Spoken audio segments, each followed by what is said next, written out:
If you were driving home late at night and your car went off a bridge into pitch black water, and for 18 months, no one could find you, what would people say happened? Because in 1958, that's exactly what happened in North Georgia. This is the true story behind the legend of the Lady of the Lake and the dark history of Lake Lanier. April 1958. It's a warm Georgia night.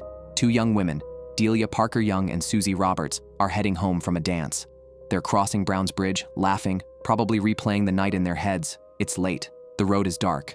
Guardrails back then weren't what they are today. Somewhere on that bridge, something goes wrong. The car loses control, and within seconds, it plunges into the black water below. When the girls don't come home, people start searching. Divers go down. Boats drag the area. But the lake gives nothing back. No car, no bodies, no answers. It's like they vanished. For a year and a half, the mystery just sits there. Then, in 1959, a fisherman makes a horrifying discovery. Floating near Brown's Bridge is the body of a woman wearing a blue dress. But there's something deeply disturbing about what they find. The body is badly decomposed. Identification isn't possible. And according to reports at the time, she's missing her hands and parts of her feet. Authorities bury her in an unmarked grave. And for the next 32 years, no one knows for sure who she was. Now here's where things get unsettling. Because this wasn't just any lake. Lake Lanier wasn't even supposed to exist. It was created just 2 years before the girls disappeared, when the Buford Dam was completed in 1956. To build it, the government purchased over 50,000 acres of land. Entire communities were erased. Around 250 families were displaced. Homes were demolished, barns were flattened, roads disappeared, and what couldn't be moved was simply left behind. Authorities relocated about 20 cemeteries, but unmarked graves? Those likely stayed where they were. Then the water came and swallowed everything. Underneath that lake are foundations of houses, tree lines, old roads, possibly graves. And that's only part of the story. Because decades earlier, this same region, Forsyth County, had already experienced something far darker. In 1912, white mobs known as Night Riders terrorized black residents, burning homes and churches. Nearly all 1,100 black citizens were forced out. Among the areas later flooded by the lake were the remains of Oscarville, once home to many of those families. So when people talk about the lake being cursed, they're not just talking about accidents. They're talking about history. Tragedy layered on top of tragedy.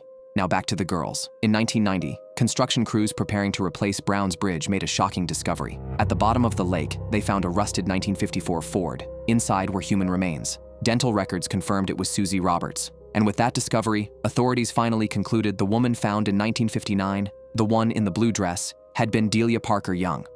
The mystery was solved, at least officially. But by then, the legend had already taken hold. For years, locals reported seeing something near Brown's Bridge. A woman, wearing a blue dress, wandering near the water, sometimes on the side of the road, sometimes standing near the bridge. And according to the stories, she has no hands. They call her the Lady of the Lake. Some say she's searching for her friend. Others say she's trying to get home. But the darker versions of the story don't stop there. Boaters and swimmers have claimed they've felt something grab their legs underwater. Cold hands, pulling, dragging them down. And here's the detail that makes people shiver. The spirit is said to have no hands. So what exactly is grabbing them? Now, here's the reality. Since its creation, hundreds of people have died at Lake Lanier. The Georgia Department of Natural Resources has confirmed over 200 fatalities since 1994 alone. The water is murky, visibility is low, there are submerged structures and sudden drop-offs. Strong currents can form around the dam. It's objectively dangerous. But when accidents happen again, and again, and again, people start looking for meaning. Is it just poor visibility and hidden debris? Or is it something else? Is it the memory of displaced families, the violence of Oscarville, the forgotten graves under the water? Or is it simply a tragic accident from 1958 that evolved into something bigger than itself? What makes this story so powerful isn't just the ghost, it's that it's real. Two young women drove home from a dance and never made it. One lay unidentified for 3 decades, and the lake where it happened still claims lives today.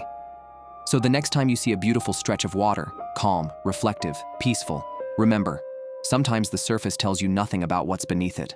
And sometimes the legends we create aren't about ghosts at all. They're about history we never fully put to rest. What do you think is happening at Lake Lanier? Is it dangerous conditions, a tragic coincidence, or something we can't explain? Let me know your thoughts. And if you're interested in more real stories that sit right at the edge of mystery and history, stick around.